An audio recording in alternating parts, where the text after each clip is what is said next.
윤석열의 군대 인사를 지켜보다가 저놈을 하루라도 일찍 끌어내리지 않으면 어떤 참혹한 일이 또 일어날지 모르겠다는 걱정이 들었습니다. 질서 유지에 필요한 기준이 있습니다.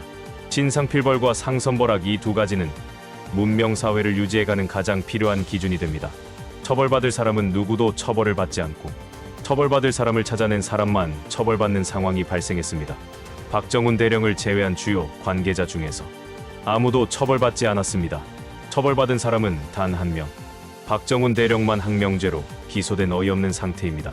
하반기 군 장성 인사를 단행했습니다. 해병대원 사망 사건과 그 관련 수사 때문에 이번 인사에 관심이 쏠렸는데 결국 해병대 장성 그 누구에게도 책임을 묻지 않았습니다. 윤석열 정권에서 가장 두드러진 모습이 해병대 최수근 상병 사건에서도 그대로 나타났습니다. 김계환 해병대 사령관은 자리를 지켰고 임기훈 전 안보실 국방비서관은 육군 중장으로 진급해 국방대 총장을 맡았습니다.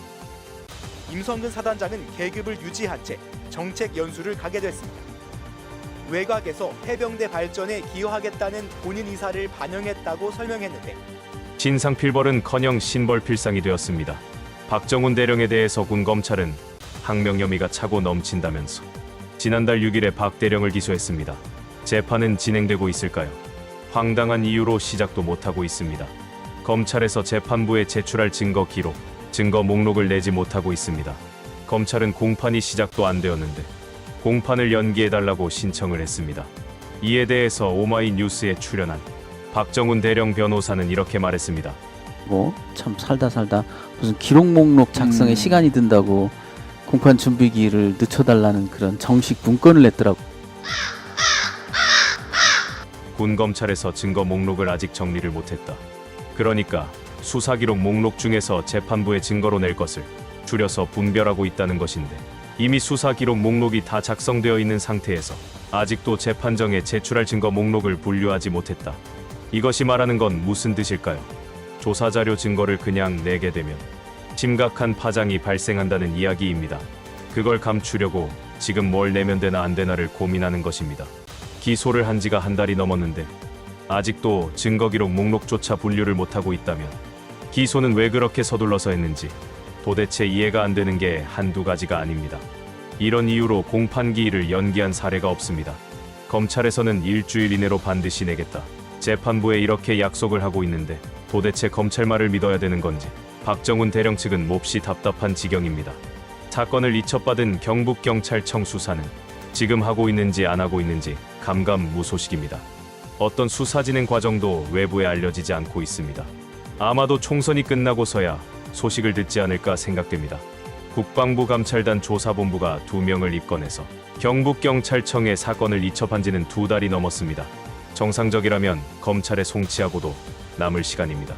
이 사건은 어려운 사건도 아니고 법리적으로 고민할 만큼 복잡한 사건도 아닙니다. 그럼에도 경북경찰청은 2달 넘게 소식이 없습니다. 경찰에게 우리가 알지 못하는, 말 못할 고민이 있다는 이야기입니다. 박정훈 대령은 심각한 트라우마를 겪고 있습니다. 최수근 상병 순직 사건에서 분노한 만큼 보직을 상실한 지금 무기력함에 자책할 수 있고 허탈함도 느낄 수 있습니다. 수사하면서 최수근 상병에게 약속한 것을 지키지 못할 수 있다는 두려움도, 현재 당하고 있는 자신의 처지도 그렇지만 하반기 군 인사를 보면서 박정훈 대령의 트라우마는 복합적으로 더 심해졌을 것입니다. 최근에 변호인단에서 박 대령에 대해서 심리치료 겸 최면 조사를 실행했습니다. 생소한 이야기인데 변호인단은 박 대령에게서 최면 진술이라는 것을 받아냈습니다. 지난 목요일 날 진행된 박 대령의 최면 진술과 심리치료에서 박 대령이 억울함이 많기 때문에 가슴에 맺힌 게 많을 것이다 판단한 변호인단은 치료 상담을 먼저 시작하기로 했습니다. 최면 진술과 심리 상담이 가능한 분을 찾았고 연락이 닿았습니다. 최면 조사와 심리 치료는 병행되었습니다. 상담하시는 박사님이 박정훈 대령을 파악하기 위해 질문했습니다. 계절이 바뀌고 봄 꽃이 피고 가을 단풍이 물들고 또 지는 걸 느끼면서 살았는지 물었습니다. 박정훈 대령이 대답했습니다. 평생 같은 생활을 했습니다. 새벽 4시에 일어나 나갑니다. 나가서 운동하고 들어와 샤워하고 밥을 먹습니다. 그리고 사건 기록을 보기 시작합니다.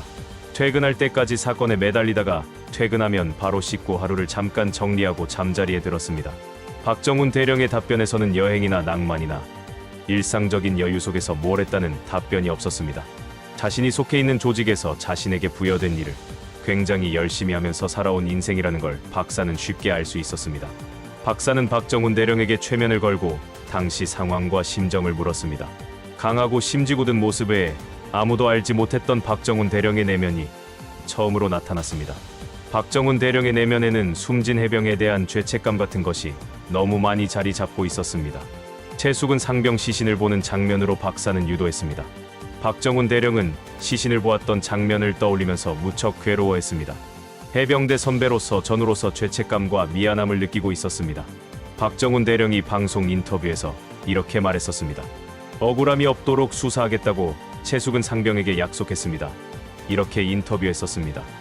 방송 인터뷰에서 원론적인 이야기를 하는 것으로 대부분 이해했는데 실제로 최면 진술에 들어가 당시 상황을 묻고 당시에 어떤 심정이었는지를 묻자 박정훈 대령이 최상병의 시신 앞에서 책임 있는 사람을 반드시 처벌해야 하겠다라는 결심을 하고 최숙은 상병에게 약속하는 모습이 나온 것입니다. 그래서 모든 국민이 아는 것처럼 정확하고 신속하고 공정했던 수사 결과가 나왔던 것입니다. 최숙은 해병의 사망에 대해서 책임 있는 사람은 지휘고하를 막론하고 반드시 책임을 묻겠다. 이렇게 최숙은 상병에게 약속하고 그렇게 결심하고 수사를 했던 것입니다. 박사가 다시 물었습니다. 최숙은 상병 사건이 발생한 그때부터 이전에는 없었던 이런저런 증상들이 발생하지 않았는지 물어보았습니다. 누구나 큰일을 겪거나 심한 정신적 충격을 받으면 스트레스로 인해서 여러 가지 불편한 증상이 나타날 수 있기 때문입니다. 박정훈 대령이 대답했습니다. 두통이 너무 심합니다. 두통약을 달고 생활하고 있습니다. 책을 포함해서 뭔가를 집중해서 읽을 수가 없습니다. 그렇게 대답했습니다. 무척 심각한 정신적 트라우마 증상을 발견한 것입니다. 변호인단은 박정훈 대령의 말을 들으면서 숙연해졌습니다. 그럴 수도 있겠다. 짐작은 했지만 최면 상태인 박정훈 대령의 입으로 직접 들으니 숙연해졌습니다. 미안함과 죄책감과 억울함으로 그동안 누구에게도 말하지도 털어놓지도 못했던 내면을 변호인단은 알게 되었습니다. 변호인단은 그 말을 들으면서 굉장히 가슴이 아팠다고 말했습니다.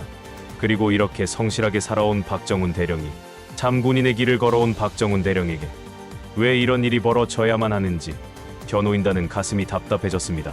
박사님이 박정훈 대령에게 물었습니다. 본인에게 한마디 해주고 싶은 말이 있으면 해주세요 라고 말했습니다. 박정훈 대령이 대답했습니다. 다시 태어나면 이 길을 다시는 가지 마라. 그리고 무척 고생했다 라고 대답했습니다. 그렇게 첫 번째 최면 심리 치료는 끝났습니다. 내면의 아픔을 딛고 박정훈 대령은 예비역 전우들에게 다시 다짐했습니다. 제가 반드시 진실이 밝혀지고 내 명예가 회복되는 그 순간까지 잘 버티고 잘 이겨내도록 하겠습니다. 지금의 아픔을 박정훈 대령님이 잘 이겨내고 반드시 명예를 되찾기를 모든 국민들과 함께 기원하고 응원하겠습니다. 박정훈 대령에게 가장 큰 힘이 돼주었던 이들은 해병대 예비역 전우들이었습니다. 해병대 예비역 40여 명은 지난 주말 해병대 사령부가 있는 경기도 화성에서 대통령실이 있는 서울 용산까지 50km를 행군하며 진상규명을 요구했습니다. 예비역과 현역 해병대 여러분도 지치지 마시고 박정훈 대령의 곁에서 해병대의 명예가 되찾아지는 그날까지 함께해 주시리라 믿습니다. 오늘 영상은 여기까지입니다. 시청해 주신 여러분 고맙습니다.